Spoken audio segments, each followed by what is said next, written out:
ಬೆಂಗಳೂರಲ್ಲಿ ಮಹಾಮಳೆಗೆ ಮೊದಲ ಬಳಿ ವರುಣಾರ್ಭಟಕ್ಕೆ ಮುಳುಗಿದ ಸಾಯಿ ಲೇಔಟ್ 100ಕ್ಕೂ ಹೆಚ್ಚು ಮನೆಗಳು ಜಲಾವೃತ, ಜನರ ಸ್ಥಳಾಂತರ.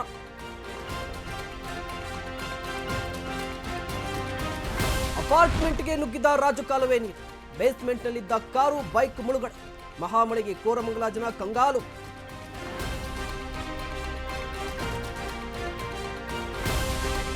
ಹಲಸೂರು ಯಲಹಂಕದಲ್ಲೂ ಪ್ರವಾಹ, ಸಿಲ್ಕ್ ಬೋರ್ಡ್ ಮಡಿವಾಳದಲ್ಲಿ ಅಲ್ಲೋಲ ಕಲ್ಲೋಲ ತುಂಬಿ ಹರಿಯುತ್ತಿದೆ ಕೆಂಗೇರಿ ರಾಜಕಾಲುವೆ.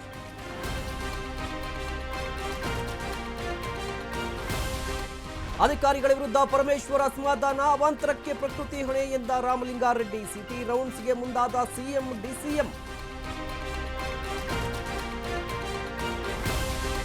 ಭಾರತ ಪಾಕಿಸ್ತಾನ ನಡುವೆ ಸಂಘರ್ಷ ಹಿನ್ನೆಲೆ 2025ರ ಏಷ್ಯಾ ಕಪ್ ಟೂರ್ನಿ ಬಹಿಷ್ಕರಿಸಿದ ಬಿಸಿಸಿಐ. ಟೂರ್ನಿಯಲ್ಲಿ ಭಾಗವಹಿಸದಿರಲು ತೀರ್ಮಾನ.